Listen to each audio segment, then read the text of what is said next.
AI is wiping out, again, the individualism of a company. So when you're getting a search result, you're getting a mix of results from different websites all collated into one search result. So it does technically give credit to those companies, but it's essentially wiping them out. Your average person doesn't even know that you can click into the information that you're receiving in the search result and get the website that snippet of information is coming from. Welcome to the AI Advantage, where modern leaders decode the future of tech. I'm Solomon Williams, founder of Solanauts. So here, it's no noise, no hype every week. Sometimes it's just me, and sometimes it's the brightest minds in tech, breaking down what it really takes to grow smarter with AI and automation. Let's dive in. Welcome to the AI Advantage. I'm your host, Solomon Williams. We have a special guest in here today. I have Sarah Jolly. She's the managing partner at Jolly Creative Agency. So, Sarah, thank you so much for coming on. Like, after our conversation we had earlier, I was really excited to have you on and really get your thoughts on trends and just learning more about you. So can you just introduce yourself to the audience and just let us know, who you are? Yeah, thanks so much for that nice introduction. Did have a good chat initially, so I'm excited for this too. As you mentioned, I'm Sarah. I work at a family-run digital marketing agency and website agency. We build custom websites, and of course, we do the digital marketing that goes along with them. We've been in the business for over 13 years, and it's really interesting to see how AI is starting to affect our industry. I mean, starting to is late to the game, how it is affecting our industry. Yeah, so this will be a fun conversation today. Yeah, it is. I'm really curious on it, just from the family run side. It's been for 13 years. So were you were you always originally wanting to build off a creative agency? Like, you already knew in your mind that you wanted to build off of it? Yeah, great question. We have a really different origin story. Most agencies that I know of or network with or am friends with, owners, they come from agencies. They're like a talent in an agency, and then they break off and start their own thing. And we started not that way, completely from an organic background. I actually freelanced for several years and in design. I started as a graphic designer, but I was super interested in websites. And this was back in the very beginning of WordPress coming onto the scene. You couldn't Google how to code. You had to read books. So I had a book of CSS. I had a book of how to Photoshop. And I just learned everything from scratch, and I've always been a really super creative, ambitious person. So just started totally organically, got some freelance clients, and then it went so well that I was able to just do that full time. And then as it started to grow, my mom is my business partner, and she was just leaving management position at a company. And I said, we've always gotten along, house on fire, super good chemistry between us. It's always kind of been our dream to work together. We never thought it would be in this capacity, but I said, hey, I've been freelancing for a while. It's going really good. I need help, and I think we could turn it into something real. Do you want to do this? And so she took the business management side. I had the creative side, and then we created Jolly Creative. And the takeoff was rocky, but lots of years of experience under your belt. In fact, when we hire, we tell our people that are coming on board, or even when we're choosing who to bring on board to our team, experience is king. Experience in this industry is so much more important than any sort of degree or paperwork in it, because it moves and changes so fast. So so our background is completely experience organized, ground roots. But that's how we got in it together. And we brought my brother on board a few years ago around COVID. He came up in the movie industry. He went to Chapman University and did some films that went to, now I'm probably going to butcher this, Cannes, Sundance. He's got a documentary on HBO. He was doing really well in that space. And then COVID shut down that industry, and we scooped him up because he's a super creative mind. And somehow we've been able to keep him on our team. Although we keep thinking each year he's going to go back to film. He was really, really brilliant at it. But he has this great storytelling mind because of his background. So he has, through the years, developed into our creative director. So he now manages the full creative eye, the storytelling eye, for our website builds. Wow, that's great. And I love having it to where that you have it to where it's mostly family dynamics, because sometimes in the business world that you don't want to mix with family from, but I love that you had it from your mom on the managing side or your brother on the creative, that it's really worked out well. It's really refreshing to really see that it worked on that. We joke all the time we should start a podcast about family business, because that's a whole other thing to master. It is. Yeah. And, to the point, with your brother having on the creative side, I know just of going over with doing the due diligence of like what makes, Jolly really stand out is really your heart-centered storytelling on the executive, on the client base. Do you feel like your brother kind of helps with that, with him bringing in that storytelling and so forth else from the creative, from the movie industry, that helped to really build that off? Or was that more of a family sense? Tell me a little bit about like what made you want to focus more on that heart-centered side for your clients.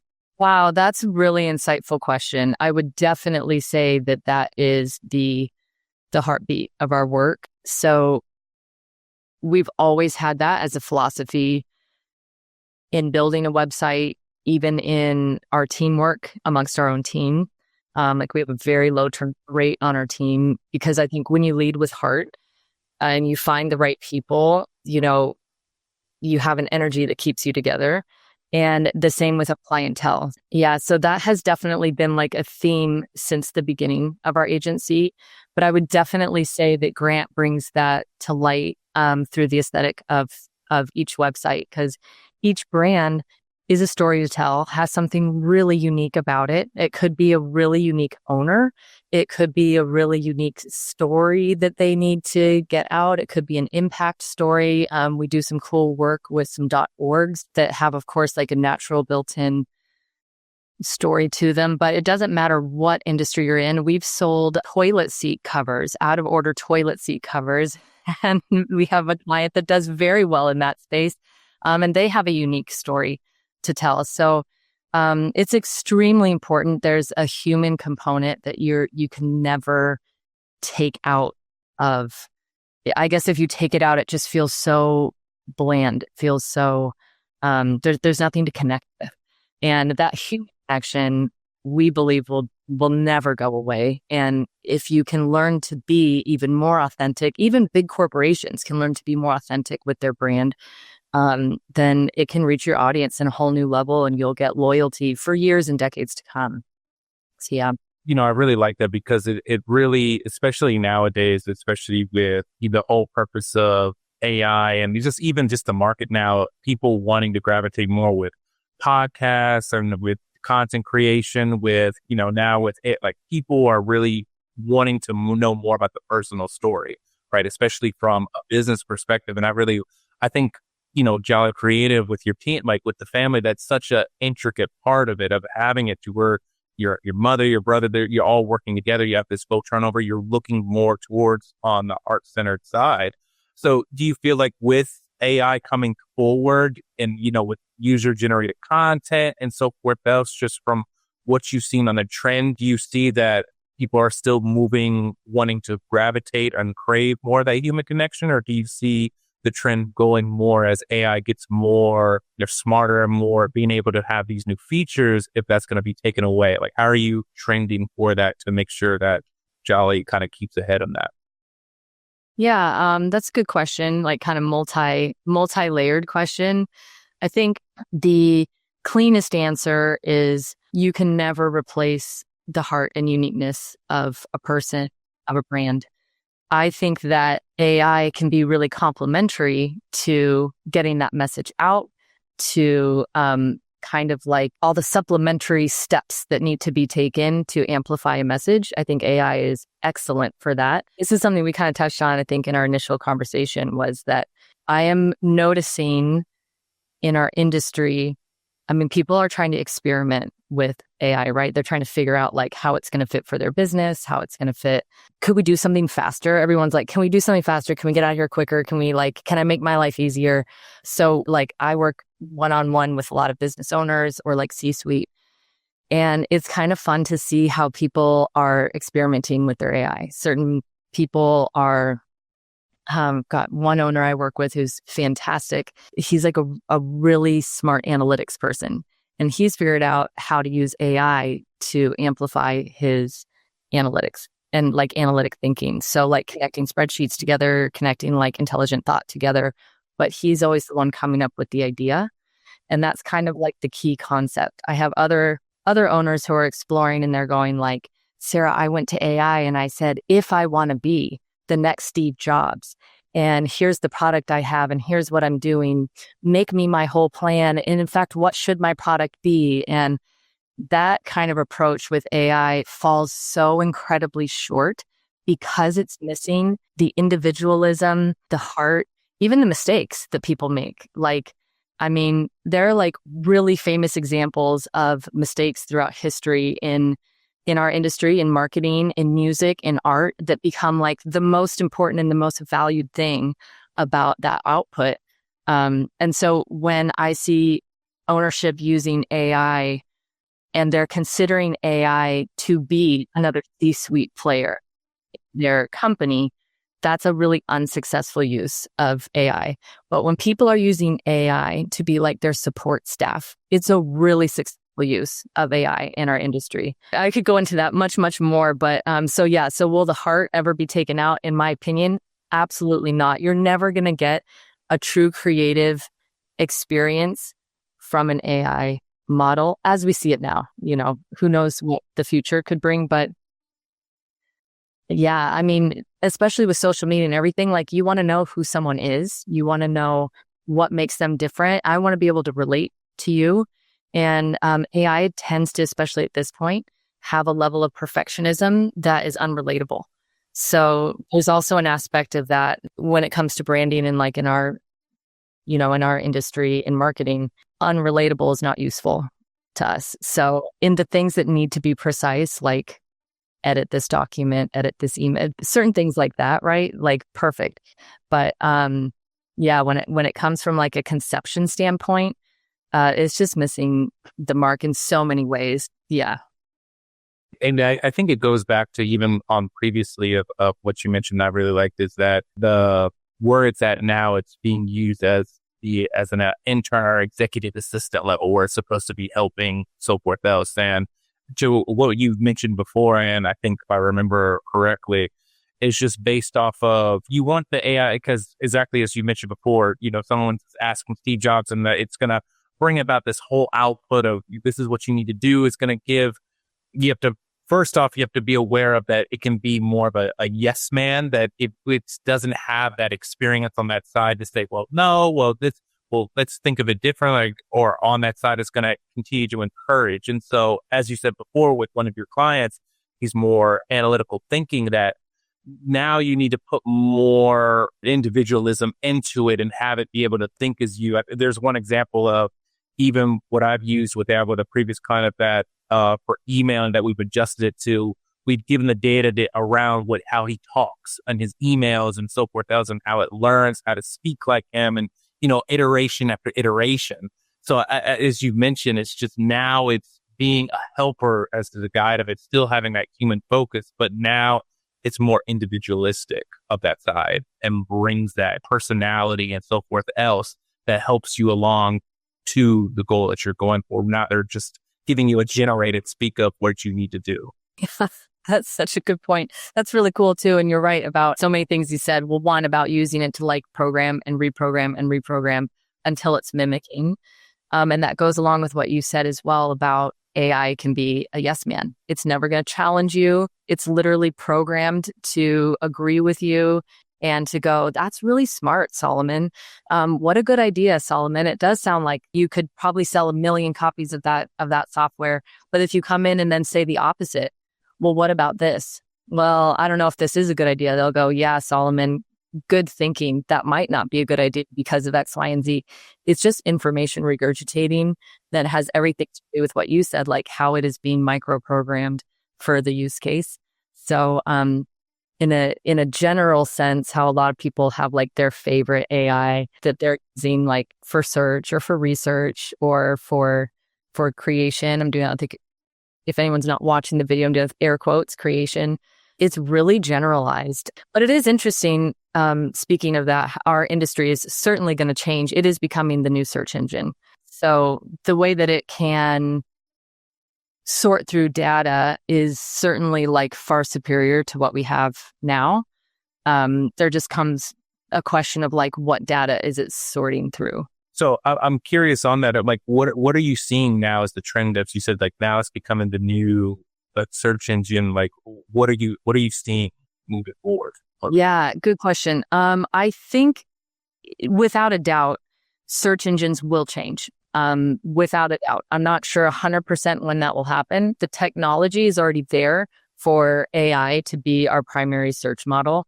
But just like, with our smartphones now, you had to release iteration after iteration after iteration so that the general public could learn how to use it. That's, in my opinion, where AI is at now. I have a really close colleague who did a lot of the programming and worked on the programming teams at Amazon and programmed for search intent on Amazon, and then has since broken out and made his own tech company, and they really focus in the AI space. And they're completely convinced that it will be the new search. So the sooner you can get into AI and get yourself indexed, the better. I have questions around that, around your how your average person or your average business owner is going to use that. Because certainly like big tech, big corporate, it makes a lot of sense. But AI is wiping out, again, the individualism of a company. So when you're getting a search result, you're getting a mix of results from different websites all collated into one search result. So it does technically give credit to those companies, but it's essentially wiping them out. Your average person doesn't even know that you can click into the information that you're receiving in the search result and get the website that snippet of information is coming from. So I think there's still a long way to go, because I imagine that businesses will have a little bit of a kickback when it's essentially like it's a way of stealing, right? I mean, I think it's going to be a little murky on the business side, because you're just scraping a ton of information and putting it out. It does have credit, but not the credit it used to have. So it'll be kind of interesting to see how that goes. But essentially, the whole game is being coded for commerce. So it'll just become a new platform for commerce, and you'll pay to play just the way you do, like in a Google search now. Yeah, I think it'll for sure go that direction. With that, thinking of it in terms of like the average person utilizing how, because it's, you hear about it so much, whether it's on our phone, on our timeline, or this AI is like here and it's very marketed and overhyped, and where does someone need to get started? So how do you think like should businesses or more on the smaller businesses side can like protect their content or like maintain that visibility, with these AI search models or on that side, you would think? Yeah, I guess it depends. Small business is sometimes like a gray term because it could look like an individual or mom and pop shop. Some small businesses are actually like super profitable. So it would be slightly different answers, because certainly like budget comes into play with all of those things. I think some cool things that are going to come out for small businesses is like instead of search intent, which for anyone listening is like the difference between going like I'm Googling water, and then Google's trying to understand, well, is it because you're thirsty or you live in a rainy city, or you're interested in how much it costs to have running water at your house, like in a bill. So, right, that's like super general concept of search intent. AI kind of takes that away, because as things get better, they're tracking your every movement all the time. So I think some ways that will help like a small business is it can make them more visible for an audience that is local to that area, Like, for example, I live in a small town in the central coast of California. So it could be really incredible, like for a place like this, because it'll make small businesses more visible. It'll be able to see I'm here. It'll be able to see what I've been interested in and give me even smarter results that way. But in terms of like how it's being used now, AI, it's much more of like an information gather, like a resource that way. And small businesses really haven't invested that way in their own websites. There's not enough information on their websites. And even if there were, it's just getting scraped into like a search query. It's not going to have a lot of kickback for like, I don't know, let's say like a gift shop or like a shoe shop. But an industry that would do really well right now would be like anything involved in like travel, tourism. We are a tourism town here. We're in wine country. So like a great thing that AI can do and how a lot of people are using it is like, I'm going to be here on these dates. What's happening on these dates? Can you book an itinerary for me? And that will pull off all your local websites and put a whole itinerary. So in ways like that, could it really help a small business to be found and get seen? I don't think it's in a place yet where like it's really industry specific. That's how I would say it. It's not for everyone yet. Yeah, I'm really curious to see how. I'm excited to see how it moves forward and transitions over. I wanted to kind of transition more on the creative, on the agency side for you. So with the clients right now, just with the business side, with the adjusting more to AI, like AI having it into the search engine, with it bringing about the summary. I just wanted to just curious on like on the trend as the business as a whole right now in the creative space, like what has really been working now and like what is the trend that you're seeing currently? Yeah. So what we're seeing is in terms of like AI being productive in a creative space, and we work with a lot of imagery and copy, right? That's like the two, like imagery, copy, code, are like the fundamentals of our business. In terms of imagery, we're so far off from that being useful in our industry. I could see that model getting better one day and then it being quite useful in our industry. To be able to like curate an image or a look or something that's really specific. In terms of code, again, it's far off from being able to be super useful at the level of which we operate. I think probably at a more like beginner level, maybe there are some platforms that are coming out where AI is like coding websites and things like that. Potentially that could be useful from a really entry level space. We're not, I mean this like humbly, but we're like far beyond what that could produce at this time, because everything behind AI is like, it's again, the person, right? It's a learning mechanism. So it's only as good as the prompt. It's only as good as what it's learning from its model. And so like, while it's not useful for us yet because the technology isn't there, I can't imagine it's also useful for someone who's just coming onto the scene. Like, hey, I'm a small business. I don't have the money to work with an agency. I'm going to try to use some of these tools. If you don't know the prompts to make it, it's just going to be another tool. Like, again, like WordPress sounded really great. Like these template sites sound really great, right? Like that was kind of like 2 decades ago, like when that was on the scene, it was like, whoa, mind blowing. We can just make our own websites now. But unless you understand how to connect a message with imagery, with connection, with that UX experience and marketing experience, again, you're just going to have kind of like, it'll exist, but it'll be this kind of fallen apart, like low level. You could miss like really important data on it. We'll be missing all of the metadata on it. So in terms of like imagery and development, it's really like not useful for us at this time. Well, in terms of copywriting and with research, writing, things like that can be incredibly useful. So that is helpful for our team. Like when we're doing research about an industry, we're not an industry specific agency. We pick, again, like back to the heart theme. We connect with clients and the clients we connect with, like a house on fire, then we're going to do a sick project together. So we're looking for clients with heart that are usually doing good in the world and something that sparks joy in our whole team. And those are the clients we choose to work with.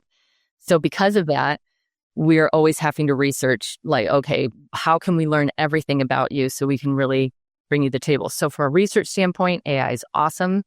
And then also from like an editing standpoint, editing some like content down, like revising, finishing, stuff like that. That's fantastic.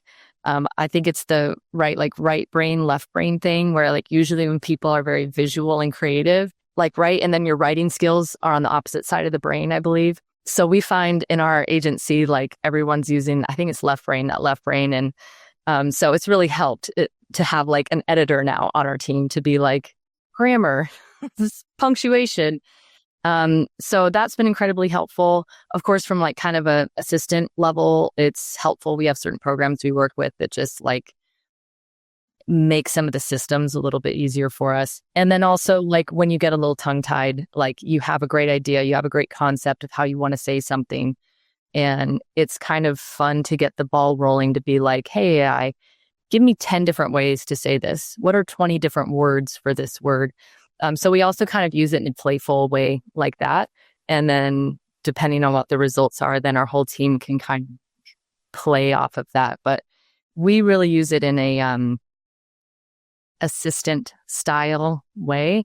It'll be fun to see over the next, probably 5 years how it'll come up. I could completely see it in the future replacing development, which is bad because developers who were incredibly intelligent made AI, but I could very much see that putting them out of a job one day. Yeah. Not tomorrow or anything, but yeah. I remember even when, because I was doing engineering work before when ChatGPT came out, there was this whole worry of, now it can do the code. And I remember there's this big frantic in our community of like saying it's going to take away from engineers and, others writing code. And, now, as you said now, but, 5 years, even how much everything has even just progressed in the last, since in the last 4 years or so, it's just been dramatic now, especially now with the term of agent-based of where it can be able to do cascading tasks and so forth. So I'm real curious to see just how it goes on that side. So with AI just being used as an assistant, you're focusing more on the branding from companies that are well known and so forth. Like, what would you say is your vision, Sarah, of what the outcomes that you're most focused on with your like improving with your current clients or on your future clients, what you're looking more towards? In terms of also how like AI will come into that essentially, or just in general with as a whole. Yeah. Yeah. A space that we're obviously getting into is like getting our clients in the early days into the new search, which is AI. So you can essentially pay for placement in some of the engines currently. You can also, there's a certain like meta coding that you can put on the back end of your site that allows AI to scrape easier. So there's ways that we're getting our clients more visibility that way. It's definitely a little, I'll say it this way. Our clients are really excited about it because you have more visibility and like the metrics look great. It's easy to show a report because you get like essentially, I'll say in kind of a layman's terms, you kind of get like an SEO credit for showing up in an AI search. So it looks great on paper. And I'm not discouraging that at all. I think it needs to be that way. In my personal opinion, it's a little bit of a risky investment because you don't know what is ultimately going to happen with that information in the end. Are you investing in something that is going to kind of strip your brand away from you? Probably not. It's probably just going to turn into a new search engine that we can all now pay for something brand new to be on. But I just think coming back to the human side of it, I don't want it to sound like it's not important to get on. It is. Obviously, we wouldn't be doing it for our clients otherwise. But I have this conversation often with our clients of like, but let's look at how that's really going to affect your business and not how that's going to look good on paper. And a lot of marketing agencies, I think, are really happy with the result if it's on paper. Like I can come back to you with a report and say, you showed up in so many XYZ results. But I like to really have these conversations with our clients and go like, is it actually helping your business though today? Let's put a certain amount of our input into that. And then let's also focus on how that's really going to convert for you and not just get excited about, yeah, it's such a like pop word right now. Like, ooh, we're in, and there's just a lot of like, I guess I'd say like mystery around it a little bit still. Like you can get placed in it and you can get, and again, in certain industries, it makes a lot of sense. I guess it reminds me just a bit of like when social came on the scene and businesses started to realize you can do really well on social. And that's a really smart marketing avenue, like incredibly smart marketing avenue. You can spend hardly any money and have an incredible reach on social. but is it right for every single business? Like, just be smart. I guess that's all I'm saying. Be smart about your business and not like with the hype of everything. There's certain clients where it makes like so much sense for them to be on AI. Again, we're in a tourist town here, so a lot of our like local clients, it makes so much sense. There's other clients we have, it just doesn't make as much sense. And so I always like to be honest with our clients about that, because we're all about marketing in ways that truly move the needle for you and not ways that just sound hypey. So it's hard to say a little bit. We'll certainly be expanding in that area, but I can only expand in it as much as it makes sense for my actual real clients. So we're never going to bring them in a direction that's like not ultimately going to make sense for their business.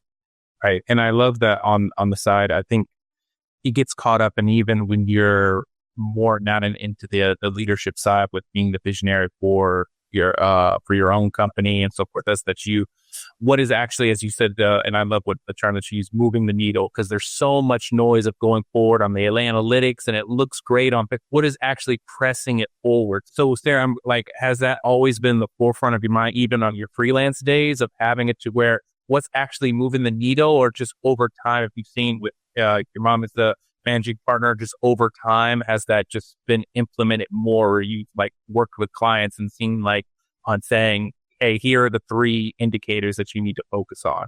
Has that always been there, or has it just been increasing over time for you?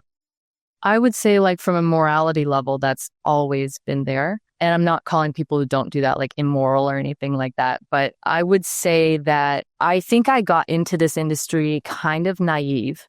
And I've always been this way as a person. Like, I just assume that everybody wants to be doing good for everybody else all the time.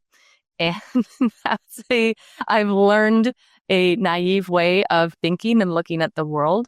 But I also never want to lose that quality about myself. And that's certainly like a lifeline that runs in our business. And unfortunately, as we grew in this industry, we started to realize not everybody operates from that like fundamental belief. It unfortunately is an industry where like people don't know what the heck you're talking about. You could come on and be like, we souped up all your technical SEO and all your metadata looks great and it's getting run through these threads, and I can tell you that you're getting this many impressions, and it can sound super cool. And you're like, yeah, my marketing team's doing so awesome for me. They're doing XYZ. But like, how much do you hear like, oh, I had a marketing team that just totally screwed me over. I spent thousands of dollars with them.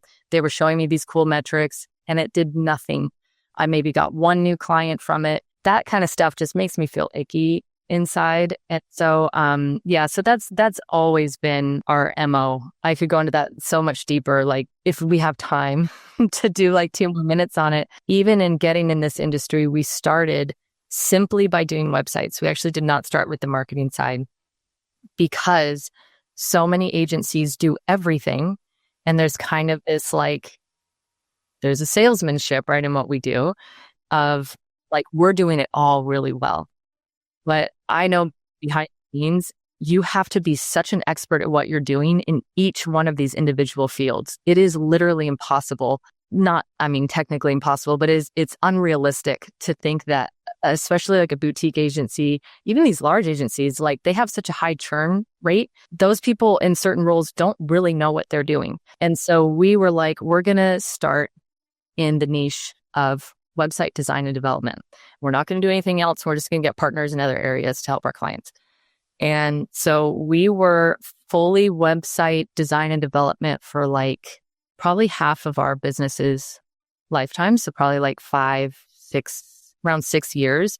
And we were like, we're going to be the best at this one thing. We're going to make sure that when clients come to us, like they are getting the best of the best, the cleanest code, the fastest site, like fantastic UX design. And then we're going to expand these other areas as we know that we can be the best expert in those areas. So that is how like our business has evolved in that way. But yeah, so even like expanding into AI, I'm not going to come out the gate. It's not old enough yet unless you're in that space, unless you're my friend who's like literally developing programs to get you into AI searches, right? Unless you're like that expert, you're learning as everybody else is learning. So I'm always just in the business of being honest about that. We're learning as everybody else is learning. There's some ways we're helping our clients now with getting searches and found. But the more I learn, I just also question things like, I mean, I sat down with that friend and I said, okay, I've got these 5 clients. I would love to put them in your search engine, but what's really going to be helpful? Are they really going to get found with this? And we went one by one through the particular clients that I thought would be great for that service. And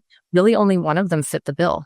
And that was a private jet company that flies specifically to Paso. So I went to our roster and we went, yeah, I mean, I was like, what about this? What about this industry? What about this industry? What about this? And he went, yeah, really only the private jet would be the best here because it's specific, it's travel oriented, super niched.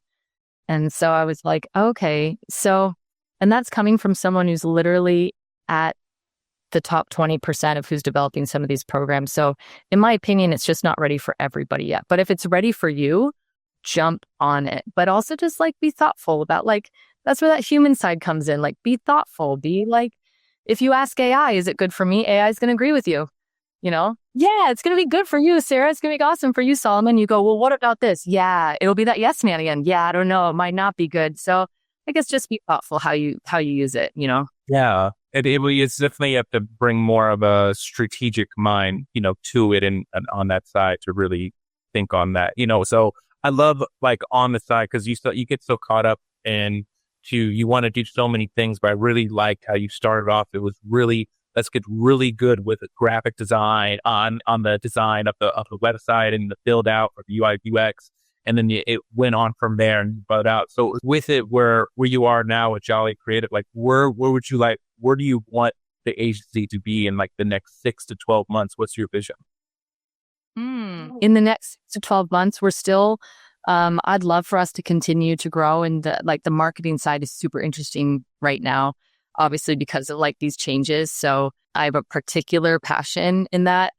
We'll never get away from our roots creating awesome websites. So now I feel so grateful where our agency is at. We're getting to build quite large scale sites, large database sites. So we'll never get away from our roots with that. I love it. But where my interest is and where we're certainly growing is definitely in that marketing space. And then seeing how these new tools can fit for clients and exactly which ones we can really see a takeoff of success for. So I would say it's pretty much the trajectory that we're on. But yeah, within the next year, I very much expect that marketing side will just continue to grow with the new tools that are being presented right now in the new platforms.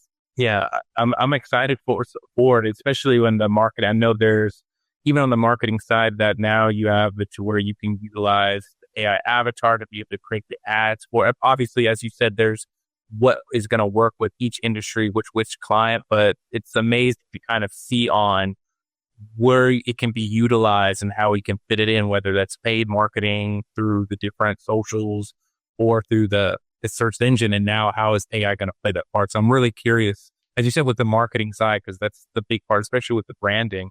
How do we implement that effectively? Yeah, 100%. It'll be interesting to see how it continues to grow. I know it's only going to get better, right? Like the first smartphones, like we were okay still like typing like 333-222, to get like a text message out. So, I mean, like when you see how fast like technology changes, certainly AI is going to blow us absolutely out of the water. It'll be interesting to see how it changes, and we'll just we're in an education space right now. Like my peers and I, we're attending webinars, seminars, we're talking amongst ourselves, what's working for your clients, what's working for us.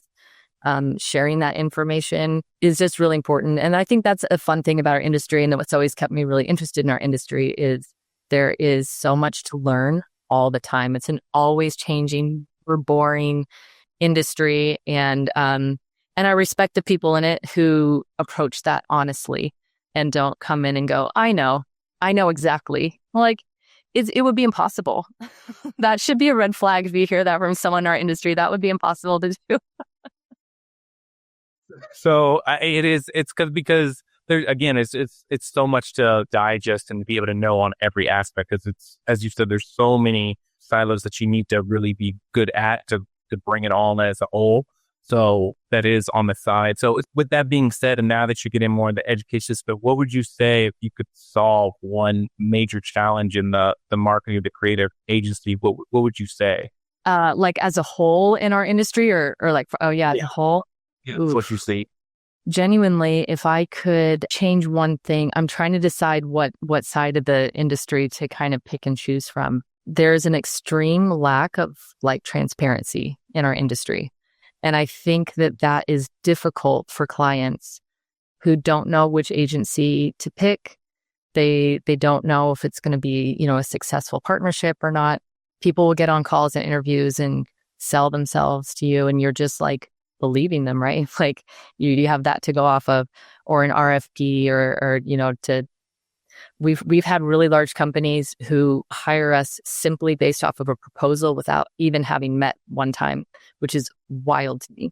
And knowing what I know, that so many people at these agencies, like, they're come and go, projects can get kind of started and dumped. I've witnessed just like horror story after horror story. Clients, what's happened to them before they've come. So I would say one thing, and this is not like really a technology related thing at all, but one thing that I would love to change about our industry is if there was some sort of system of like transparency, process, and success. And that would be so cool, because we're a totally unregulated industry. There's not like a standard of like school that people have to go to, or a standard of success they have to meet to be in a certain bracket. If you show up to a meeting and you're confident and you have a certain amount of like clients on your roster, people just tend to believe what you say. And so I have thought for a long time it would be so cool in our industry to have some sort of like website or standard or something that rates agencies based on their transparency, based on their processes, and based on their success. And success is obviously difficult to fully grade because each client requires something different. But I've thought for a long time that would really help clients who are not in our industry choose the right fit for them. So yeah, if I could change one thing about this, it would for sure be that. Yeah, I can believe it. I think, and even then, even when if I remember correctly from our last time of you were really, I could feel the excitement that you have with mentoring, women and everything else in the tech and creative in that space. So would you say that that's something you definitely push forward when you're speaking to others and other women, that you push forward on that narrative that you were saying beforehand, to keep that in mind? Yeah. Fancy? Yeah, 100%. Mentoring is something that I've accidentally gotten into in the past year. Something that I'm considering doing more of. And I've talked to Ren, my business partner, about it. And when we started out, we were women in a tech space. And like, this is full circle, talking about like telling your unique story in your brand. So when we started 13 years ago, we completely stripped the fact that we were women off of our website. We made our website look very like value oriented, and we completely erased us essentially from the brand. And we would sit in conference rooms with all guys, and they're looking at us, and I would get this comment all the time in meetings. Well, I don't want it to just look pretty. And this kind of like patient that like, because we're women, we're going to do the like, we're just going to make it look, we're just decorating the room kind of a thing. And then that's just a decade ago. But over a decade, there's been so much progress, again, about like transparency, showing who you are, loving who you are. We're at a place now where our website, we're all over it. We're a family-run agency, we're a boutique agency, we're women-run, and we love it. And the people that's going to vibe with we're going to find each other because you're being honest and authentic about who you are. And the people who are like, ew, not a lady, they'll go a different direction. That's great, because like that'll be a better match for them. So we've had a lot of hard knocks and a lot of learning in this industry. And we do work with freelancers or contractors from time to time on certain like really specific projects. And some of them are women, and they've come to me and gone like, Sarah, how did you do this? How do you manage a meeting where you're getting pelleted with really hard questions and you keep your cool? Or how are you handling like revisions that are so far out of scope? Or sometimes people try to take advantage of, I don't want to say completely that it's because you're female, but like just in general, like sometimes you get really pushed and taken advantage of in a situation, or someone expects more out of you than like your proposal stated. And how do you handle those situations? And so it started organically, and I just started mentoring some of the freelancers and contractors that we were working with. And they've gone on and gotten quite large contracts. And I'm so proud of them. They've grown so much, and it's been so awesome to see them grow in their confidence, in their skill. I just think mentorship is such a huge, huge thing that can help you. I had a really great mentor when I was coming up in this business. And so, yeah, that's and that I'm very passionate about. And I think that we might grow into more in the next year. I know we've been, and I got so caught up with learning more. I wanted to segment more into like wanting to learn more about the mentorship that you had on that side, but trying to be conscious of the time. But what would you say, like from the side, what have been the core lessons or mindset, before we end off on exactly what you share most with other women like that are navigating through on these tough clients or these leadership situations? What would you say? Yeah, it's 100% confidence. So I noticed that, and I work with women and men, but I noticed that women tend to over deliver, over communicate. A proposal will look 2 to 10 times more complex than their male counterparts. And so just helping them to understand that you don't need to do more. You can peel that back a little bit and just know that you are enough. And learning that confidence is the biggest thing that comes up over and over. The confidence comes up in over delivering. Lack of confidence comes up in undercharging. And lack of confidence comes up in staying true to the processes that you've set up. Because in our industry, clients can kind of run away with revisions and things like that. And you need to have confidence in yourself that you're the leader of this project, you're the leader of this ship. And when you display that confidence, everything will be more successful, and it helps clients be at ease too, because they're like, honestly, kind of scared. Like I've worked with large C-suite, large companies. This process is sometimes like redoing a site specifically. Marketing is something that they've had their toes in a lot, but like redoing a full site, a big project like that is something they might only do once or twice in their career. So they're actually looking to you for that leadership. So just learning that confidence through everything, every step is really helpful. It's really helpful. It's like a gift you're giving to the client. They go, oh, great, I can relax because I know you're taking care of it. And something I do before every meeting, every call, before this podcast is I take a couple deep breaths. I put my 2 feet on the ground and I ask to be open. I ask to be able to hear the information that is coming from the other person I'm talking to. And I ask to be the greatest help for them that I can be. And so I also think having like an intention when you go into each meeting or conversation is incredibly helpful in just centering yourself. Yeah. And I really, you get so caught up on, even when I was even starting with the Solenox and so forth, as you get so caught up. And as you said, especially when you're starting out, it's that positioning of yourself. And because you want to please, the clients, and you want to think of, especially with your statement of work with the SOWs is going off, it's still one of the cases. And as you said, it's knowing those boundaries, knowing those points of you're leading the ship and you're wanting to do the best for it on the side and keeping that in mind. So I'm really curious, and I'm really interested to see where you take it, like in your mentoring side as it goes forward, Sarah. Thank you so much. Well, I'll stay in touch with you. I'll let you know how it progresses.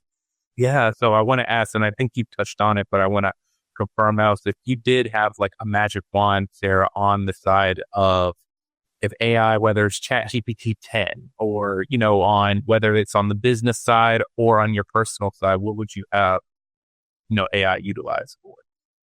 Ooh, like to make my life better or work better. Mm. All right. I'm going to answer it on the personal side because I think this would really help me at work. Fun fact, I have ADHD, and one of the ways that it affects me, like so many awesome ways, super creative, lots of thoughts, very chatty. This conversation's very fun. But I also don't experience time the way that other people experience time. So that make it challenging for me to create executive function essentially. To time out my day to really organize it takes an incredible amount of mental focus for me to do that. So my dream situation would be to have an AI that plans out my entire day, actually plans like a realistic day. I put so much in a day and it's never realistic, and I always feel behind even though I'm doing so much. And so I'd love an AI that plans all of that out for me and just organizes, essentially. That would be a dream. I had an executive assistant one time, and she did all of that, and it was the best. It was the best. And I would so love, I feel like there's programs now that can do that. So in fact, now I'm even talking to you, maybe I'll have to look into that more, but that would be my dream. I would love to do that, to get all of that handled. For some people, it's just so easy, but for me, it takes an incredible amount of effort to really manage my schedule as well as I think it could be. My wife tries to get me because I'm the same way. It's so much I think I'm going to do, and I would love to. I started implementing it now. It was a lot of trial and error. I'm like experimental with utilizing an AI agent to help build out, and exactly what you mentioned, to build out. But beforehand, my wife was trying to like get me to more. I'm like, this is really hard for me to like, because there's so much and I can't really have a hard time with it. So but I'm hopefully this agent that I'm utilizing has been working out so far. But If you like it, you'll have to send it to me. Yeah, I will. I'll make sure on Soap does. It's definitely been helping in my emails, at least on that side. Oh, yeah. Oh, I'd love to hear about that. Yeah. I'll tell you a little bit on it. But no, so this has been a good conversation. I've really liked it because I'm always so curious on it. I know we've a little bit time over, but I really like this side because I'm always so interested on the branding side, especially on the marketing, on the branding, and even with the website, because I've talked with others that are, other in the agency side. And it's always so interesting to me because everyone now has websites is always supposed to, you have this side that tells it, but there's so much more that goes involved into it, whether it's specifically on the branding, the colors, the messaging of it, the copyright.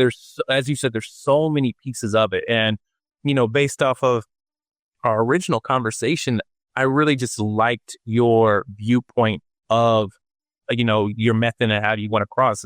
And not only that, just on the family side as well. I love hearing it, that you've come together as your tribe and you've moved forward, that it's been really working out well on the creative, from your mom on the managing. So it's really refreshing to hear that and inspiring to that on that side. Oh, thank you so much, Solomon. That has been a labor of love, to say it that way, from working with family to growing in this industry. And it's really cool. Ren and I, we look back and we go like, can you believe it's been this long? Can you believe that we still feel sometimes like everything. So, because again, the industry changes all the time. So it feels like we're very advanced in some ways. In other ways, you're always still learning and growing and trying to find out the next best thing. But yeah, it's been a really cool journey, and it was really special to share it with you today. And I appreciate that. Yeah, of course. And then, so for the folks that are listening in the audience, where can they learn more about you, Sarah, whether on LinkedIn or from the creative side on Jolly Creative? Where can they learn more? Yeah, absolutely. Come visit our website, jollycreativeagency.com. And that's spelled JOLLY, like Christmas season style. So yeah, come on over to our website. You can check out a little bit about what we do, reach out to us. The people who are going to be reaching back out to you is going to be myself or Ren. We're very accessible and pride ourselves in that, actually, in making genuine connections. And if you've connected with anything today, come on over, see what we do, check us out. Please reach out if you have any interests or questions or anything. I always tell people once we've met, especially if we've made a good connection, we're friends now. So write me, let me know what's going on. I'll write you and let you know what's going on. And it's a great place to information share. We're in a very interesting industry during a very interesting time. So I'm always saying that to my friends in the industry, like, guys, we got to information share. This is we gotta all help each other so we can help our clients. Anyways, I got off on a tangent, but yes, come over to our website, check out what we do, and please say hi. No, of course. For everyone listening, thanks so much for tuning into the episode with listening to Sarah. So this was a great conversation. So we'll check you next time on the next episode of the AI Advantage. Take care, everyone. Thanks for tuning in to the AI Advantage. If this episode sparked an idea, share it with your network. Subscribe for more no-fluff conversations on how smart tech drives real outcomes. And if you're ready to future-proof your business, let's connect at solonox.net.